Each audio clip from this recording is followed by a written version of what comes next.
دام تم نقصان فلا يغر بطيب العيش إنسان. لكل شيء إذا ما تم نقصان فلا يغر بطيب العيش إنسان.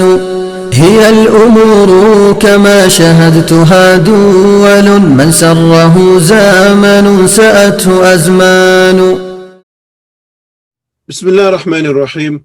Assalamu alaikum wa rahmatullahi wa barakatuh. Welcome, respected listeners. You're joining us here at the Islamic Literary Society. We have once again got for you an amazing interview with an amazing author, and the topic and the subject we're going to be discussing is one that you do not want to miss out as well. Respected listeners, the Islamic Literary Society was founded in 2019, and it has the aim of promoting, fostering, and developing a heightened appreciation of authors and literary works of classical and contemporary scholarship.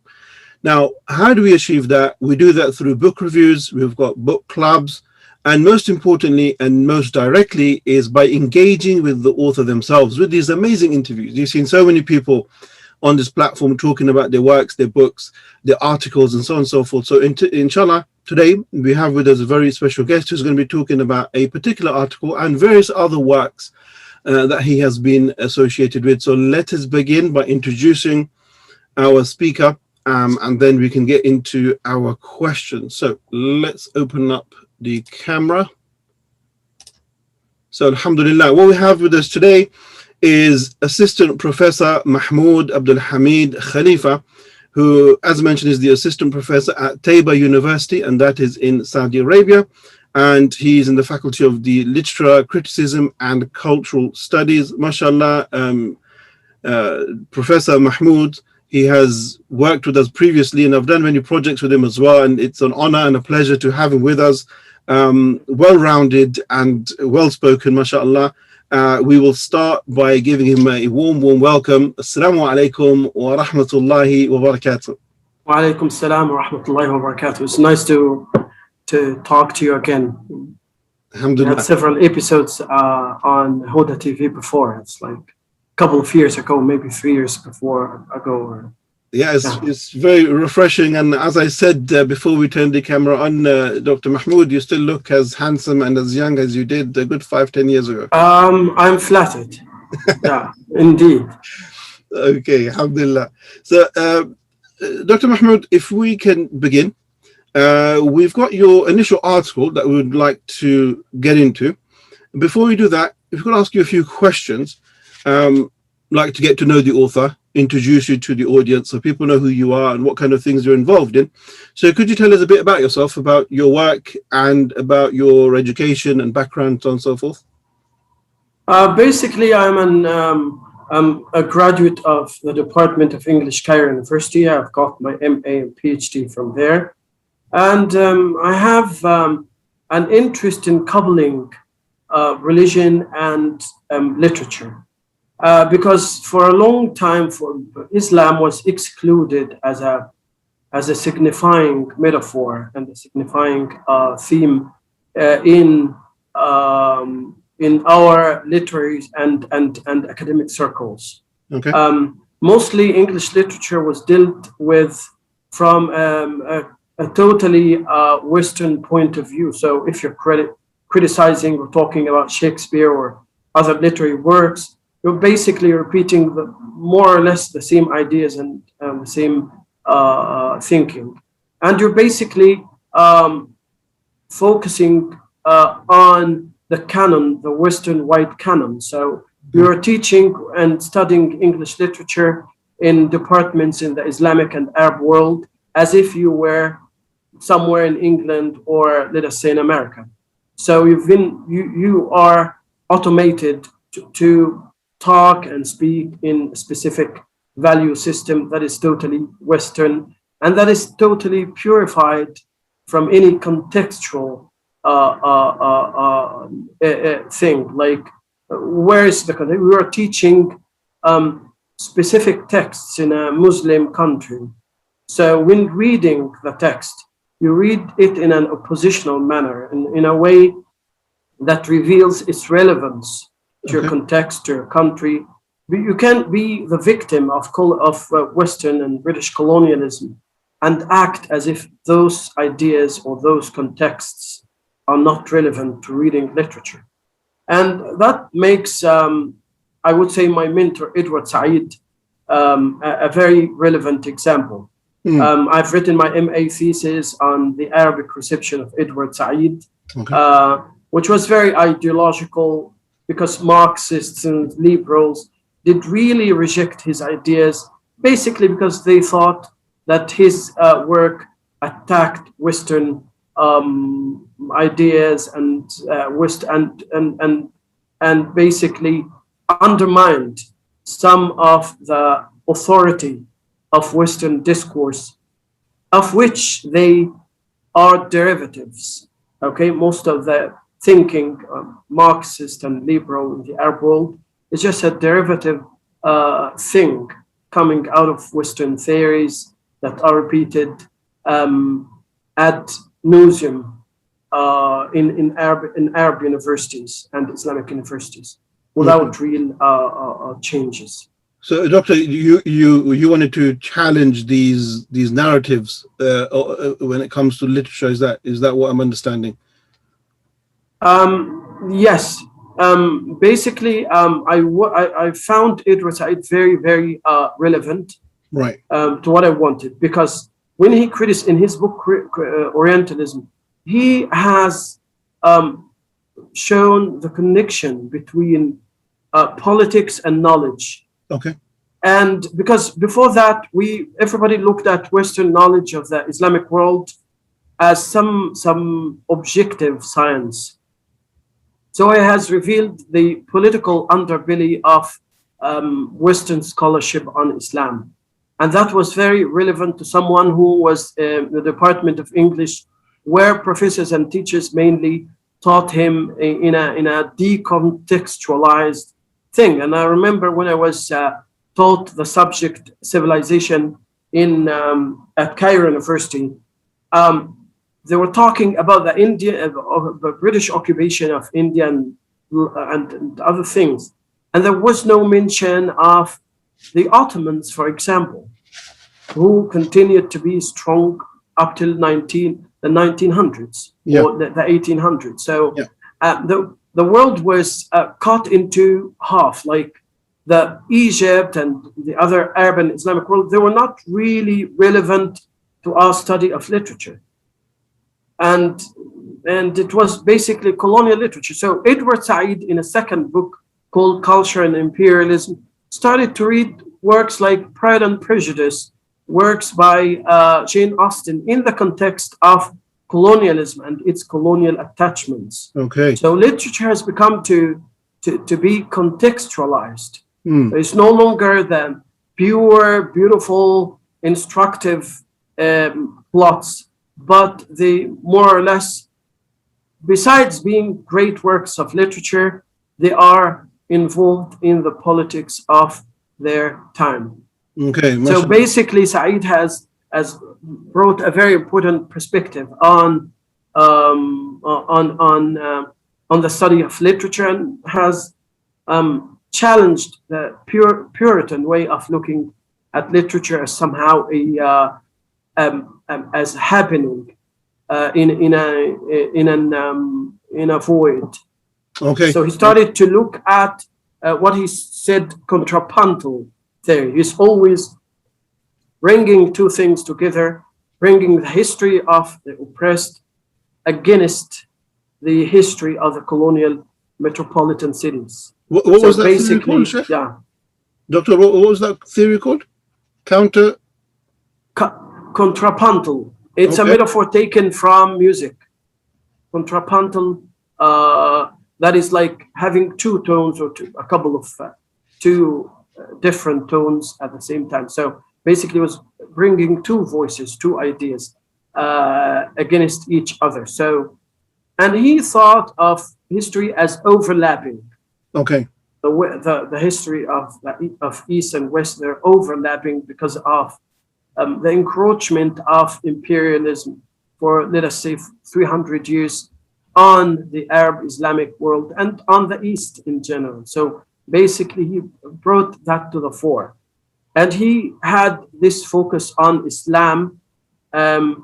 His books were not defenses of Islam, but basically he was dealing with it as a civilization that existed, and he did not purify his study by crossing off Islam from his works, as happens most of the time. When people deal with literature, they look at it as if it is totally removed from any political context. Okay, Doctor, you mentioned some really heavy authors and some huge books as well. Some of these books are very big and very difficult to read as well. So part of our objective here at the Islamic Literary Society is to encourage people to read and to take a similar path to yourself. So in order for us to do that, reading itself, especially big books like that, is a skill. It's not something that everybody can do, right? So we want to ask you, how do you manage your time and your, like, how are you able to read such huge, complicated books? You know, not just one or two, but of course, mashallah, you've read many. How do you do that? Yeah, I'll tell you the secret. I mean, it's not a secret. I basically, actually, I read along with these books. I read a lot of self-development books. Okay. Like books on motivation, on time management. I might even have one of those here on my desk. And the idea is to start your day with the biggest, ugliest frog. Okay. That is the most difficult task and the most productive and important task in the morning. And you spend 90 minutes and a break and another 90 minutes. You're done. You finished your work. Then you can take a break and work on other things. So basically, if you start day by finishing the most important task, and if you do that regularly in the mornings or whatever time is accurate, I mean, but in the morning, that is mostly. So I take my books to a quiet corner in a cafe in the early morning where it is completely quiet, and I start reading and taking notes, and that's it. And it's a daily ritual. So I just walk. I walk for about 2 miles, let us say, and then I'll go to the cafe, take some English cake. You're in England, so that's relevant, and tea, and English tea. So, okay. And then start my day by basically start reading and taking notes, and that's a daily thing. Right. So you can read 1,000. I mean, I wouldn't say that. That's an exaggeration. You can read important books in your work, in your area, provided you do that on a daily basis for 3 hours in the morning.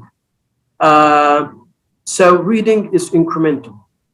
Very good. Very good. I mean, you don't finish a book in a day. But of course, you can do it. But I mean, if you continue to do that on an extended period of time, and it becomes a routine. So if you should create a reading routine, a walking routine, a healthy lifestyle, use the mornings, and that can really make a big difference to your life and to your reading. Okay, there's some very, very beautiful advice there. Respected listeners, we can see from here what the doctor is telling us that we all complain that we don't read enough, right? So we've got the opportunity here that take advantage of what our teacher is telling us here, to have a routine.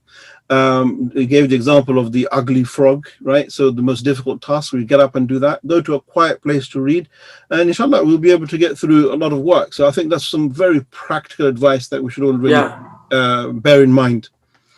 Now, Doctor, if we come to your article now, right? Let's have a look at this article. It's a 17-page article, and the title is "The Signifying Slave." Right? I'm going to leave you to introduce us and educate us on what this article is about. Go ahead. So basically, I have the article here because I've published it like some 3 years ago, so I don't want to to miss on important facts. So it's again what Edward Said taught us. Okay. Edward Said taught us to focus on power relations and on contrapuntal reading. So I was reading the life narratives of Muslim slaves taken from West Africa and in the transatlantic trade. They were taken over to the other side of the Atlantic. They were enslaved. They found themselves in a very new place, people with a different language. But again, they were basically very, there's an interesting fact, according to Michael A. Gomez, and he's an important scholar on the African diaspora in America.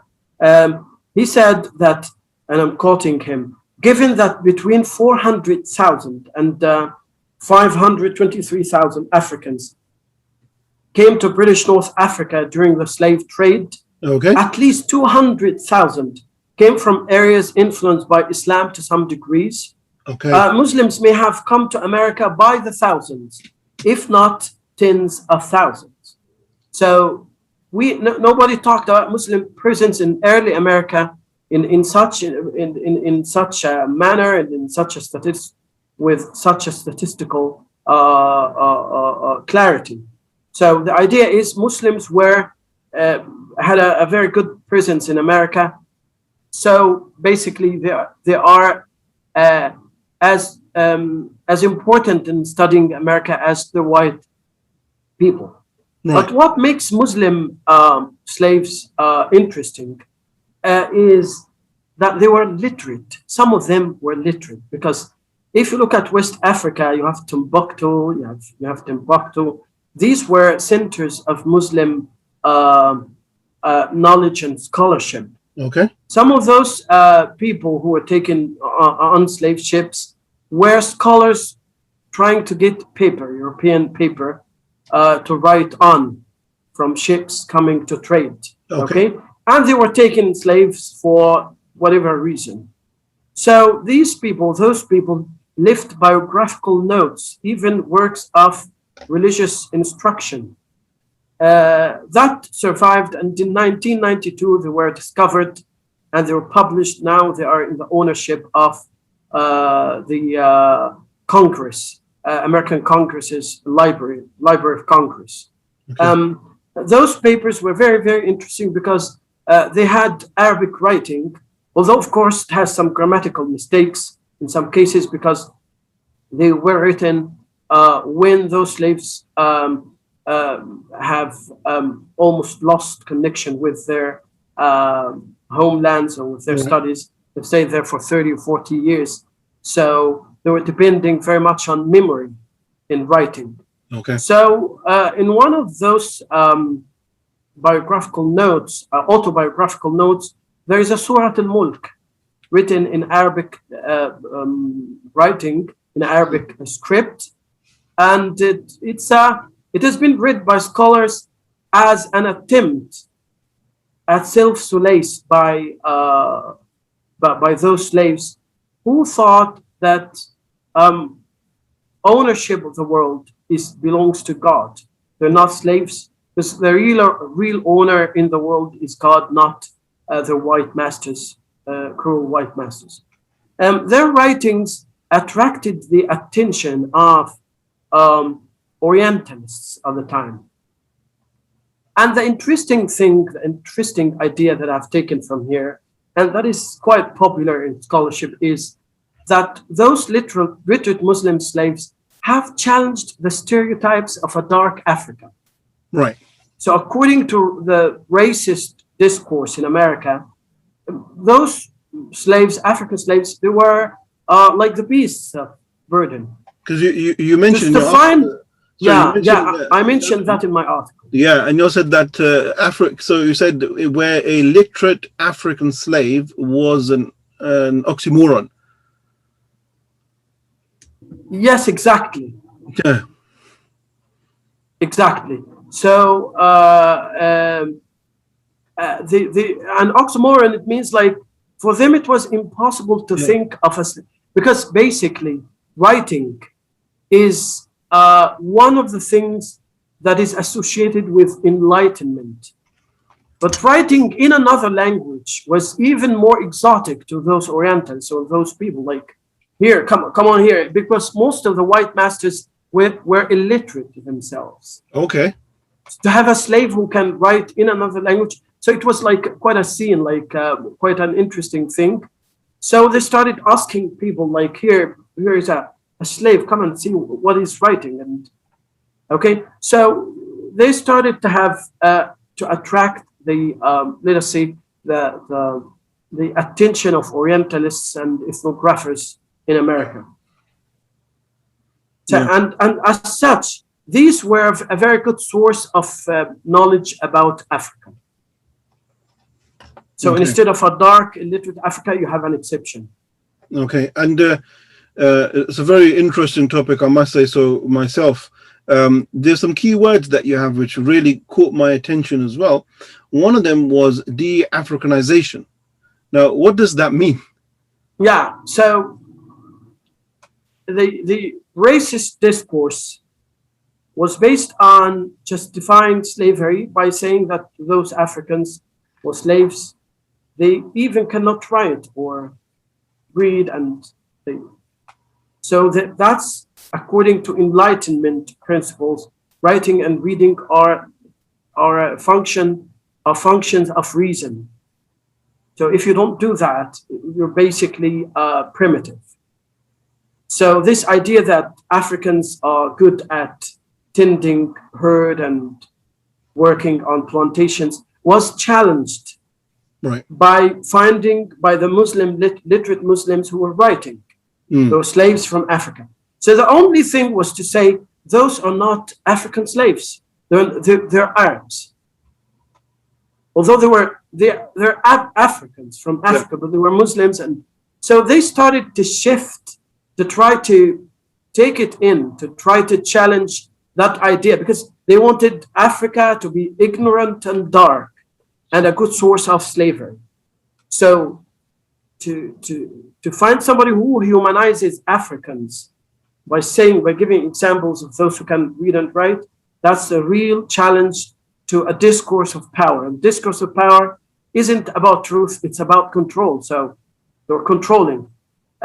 So they started to think of those who write in Arabic letters as non-Africans, as Moors, as Arabs. And that's what I mean by de-Africanizing. Okay. They were de-Africanized. Right. And so they were not deemed Africans, so as to set the record straight. Like the idea is, no, all Africans are like illiterate, they're like the beasts, and they're fit for slavery. Now, if you challenge that racist discourse by finding Arabs Africans who can read and write, that upsets the whole balance of power. And as such, they wanted to let us say, play down their Africanness. So the pattern, again, is fine. They're Arabs, they're Moors, okay, but not Africans. Yeah. So as to keep the racist distinction as clear as possible with no disturbances to it. Yeah, and Sheikh, Doctor, you made mention of the racist elements inside of this argument. You also make mention that America drew on a long Western Orientalist tradition that characterized Islam as barbaric. That caught my attention because we find that still to be very relevant today, where when we see Islam mentioned in media and so on and so forth, that Islam is given a very backward or very, very negative image. How important was it for the Americans to draw or portray Islam as barbaric? Basically, it's most of the Orientalism in America is basically derivative. It comes from the British Orientalism and from the Orientalist tradition. But I wasn't really interested in that as such. Actually, what made me interested is, while reading my sources, is that Orientalism and racism was so relevant to America, Okay. especially when it comes to slavery. And I've read, there is an early modern text called Cursor Mundi, Right. which conflates Muslim, Arab, and Black in a dehumanizing manner. Subhanallah. Okay, so that's a kind of Orientalism and racism in the same area. So I'll quote: on returning home, David met 4 Saracens, black and blue as lead. They were misshapen creatures. Their mouth was in their breast, and their long brows hung over their ears. Unlovely were their features. In their foreheads stood their sight was here, their eyes were here, but they were unable to look upright. Their hairy arms with wrinkled skin. There's a totally dehumanizing image of humans, okay? And there were Saracens, Ethiopians, all kinds of people. Were sit to the elbows in their side. They had crumbled knees and humped backs. None could forbear laughing who saw them. They asked David to show them the saving tree, and when these Ethiopians, here's one more conflation, Ethiopian, Saracens, like all kinds of, so it's, the Orientalist discourse is so free with terminology. Yeah. So they did reverence to it, and then they became quite white and handsome.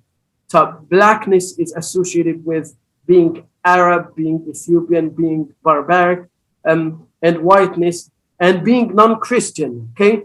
And white and handsome is associated with Christianity and the racial, being racially white. Okay. So basically, here's a mix. But that was an early modern text, right? Fast forward, and the message is the same.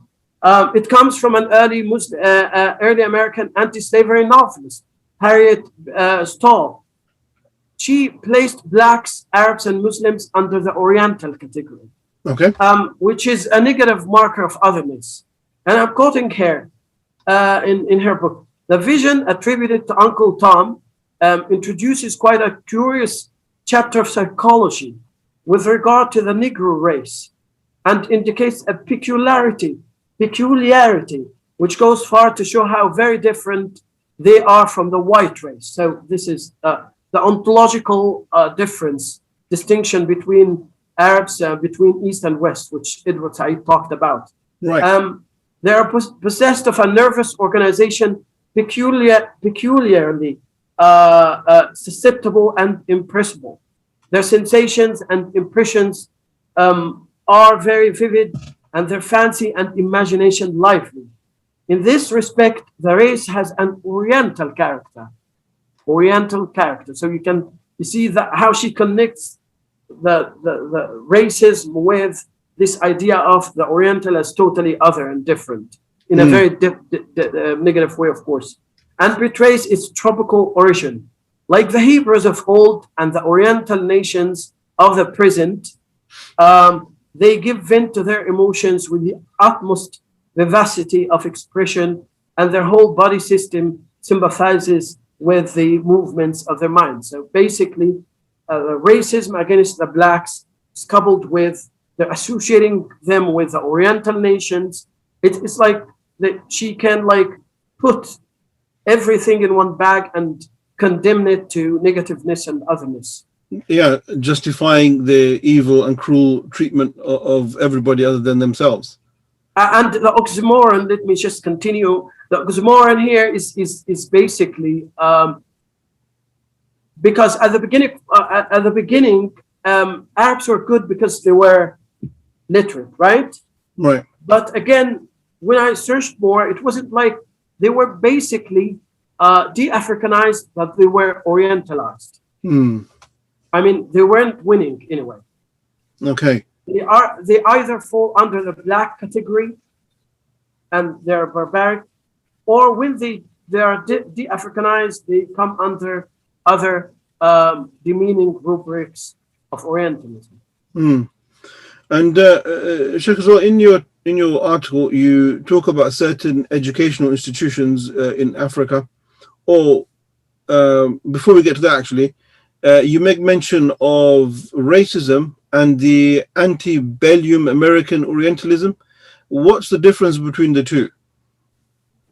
Between racism? Racism and the American Orientalism. There's no difference. There are two epithets or two ways of demeaning others when it suits that discourse of power, which gave the whites all the kinds of superiority, advancement, and gave other races, whether Arab, African, whatever category, gave them all kinds of epithets of otherness. So racism or Orientalism, they're the same insofar as the Western white scholars thought about others.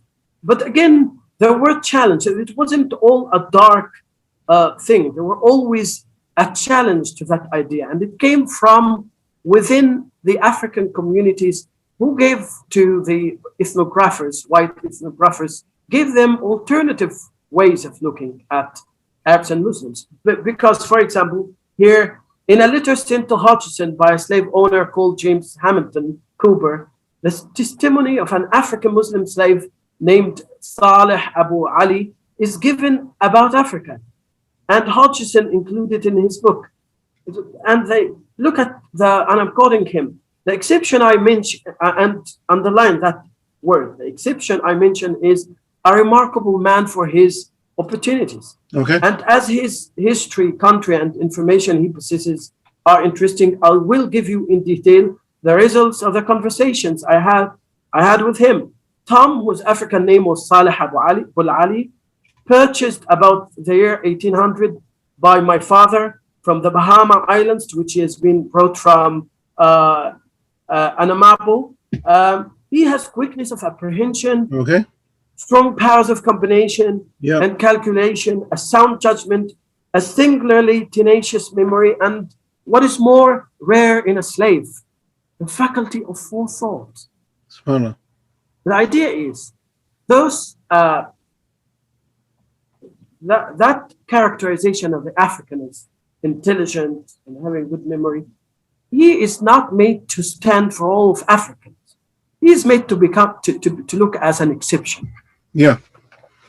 Okay. So basically, again, even when admitting that when seeing examples of Africans or scholars who are good, who are like that, they continue to, again, think of it as an exception, not as. So it seems that all kinds of truth were not important in the face of Western interests in Africa, in the face of the slaveholders' interests.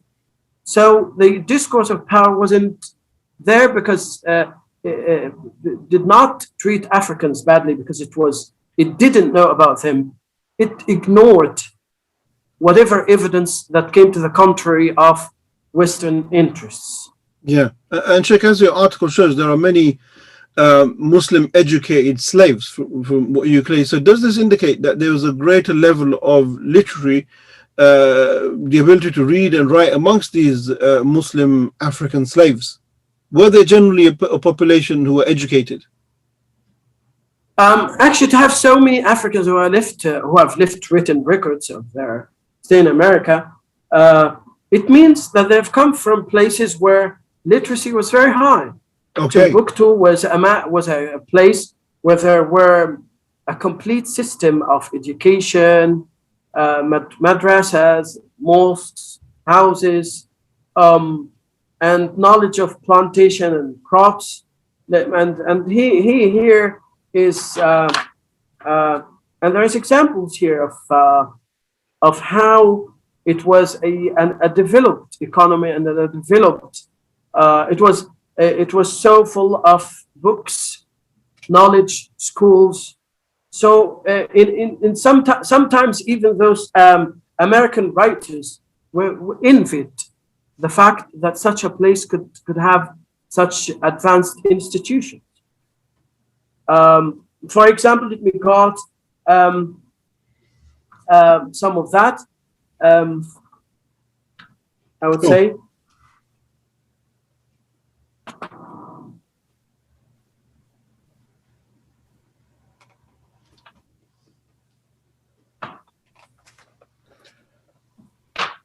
The whole thing is basically, as I said, there were institutions, developed institutions in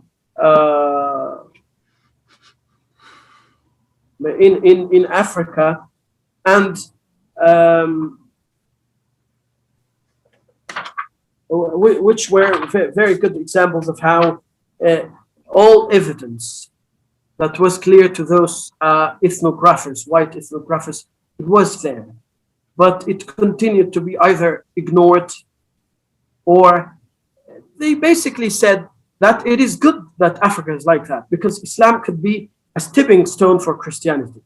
Right. Like if Islam has educated those barbarians and gave them education, it means that it's making Christianity's business much easier.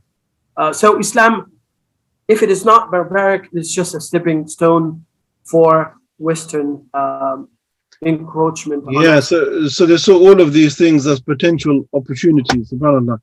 I think, these topics that we are discussing, slavery, and knowing that a lot of them were Muslims and literate and educated, subhanAllah, this really does change, the perceptions of people, because we've been brought up thinking the exact opposite, right?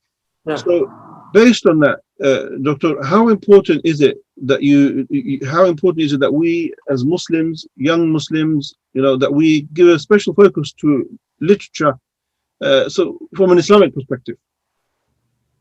Actually, there's no Islamic perspective to literature. I would say an objective, an analytical approach that rereads history, and it shouldn't come from like a religion, because Islam stands for a truth that it's like any other nation. It looks at justice as very important. Yeah. So to get justice for generations of Africans, generations of Muslims in Algeria, for example, you need to study the history, because the problem is our mind is colonized because of the educational systems in the Arab world installed by Westerners. Right. We're reading our history from history books written by those who have committed massacres and genocide on Americans, on Algerians, and so we need to write our own books and our own histories. Take control of the syllabus. And even literature should be considered in its context. Right. Okay. So, Sheikh, then why should Muslims get involved in literature? So one of the things you're making mention is to take control of the narrative, right? To take control of the educational system, so we're not brainwashed, right? Anything further than that, especially in the modern world? In the modern world, other than like taking care of advanced in the scientific part, like being advanced in other fields, I would say, the narrative is very important, which you just indicated. And Edward Said has, and he remains very relevant. That's why I keep repeating his name, because it's really done a very, very complex work that will continue to be studied for years to come. Is that we need the right to narrate our story. SubhanAllah. Doctor, what would you say to people that, mashallah, you come from a very humble background and you've worked very hard to get to the University of Cairo and then now becoming an assistant professor, especially in a language that's not your native language, but mashallah, you've mastered the language and the subject. May Allah bless you. What would you say to fellow Muslims who may feel a little bit pessimistic? They may think, oh, what am I going to change? What will I achieve by going through this field? Is there any hope that I can have a positive impact on the Muslim world? What would you respond? Whatever impact we can do is incremental. Like every essay, every paper, every book that is written with a consistent view to seeking justice and reparations to the oppressed, not just Muslims, but other people who are oppressed. Because a Muslim's quest in this world is a quest for justice and justice for all. So I would say that hard work is very important. إن الله يحب إذا عمل أحدكم عملا أن يتقنه. It's very important. and it's relevant to all fields. And my field is interesting because it's a field where narratives are written, where literature is written. Literature has an impact. If you can write a good novel, it's about Muslims or about a just cause, to highlight a just cause. It's very important. If you can write a literary criticism book which reveals the underbelly of injustices, it's very important. If you write a work that dips into the archives of the colonizers to unearth facts, Right. and challenge colonial narratives, all this needs long hours of work. Yeah. Of every day waking every day waking up and eating the ugliest and biggest frog. It's a book. Eat that frog. It's a good book, and I really like the metaphor. And again, let me finish with one thing. Sure. When we unearth records of injustice, delve deep into those things, we're revealing justice. We're revealing injustices. And everybody who is interested in justice, regardless of his nationality and religion, should agree with us. So we're not looking for an ideological position from which to attack Western ideologies or ideas or whatever. It's a search for justice regardless of its object.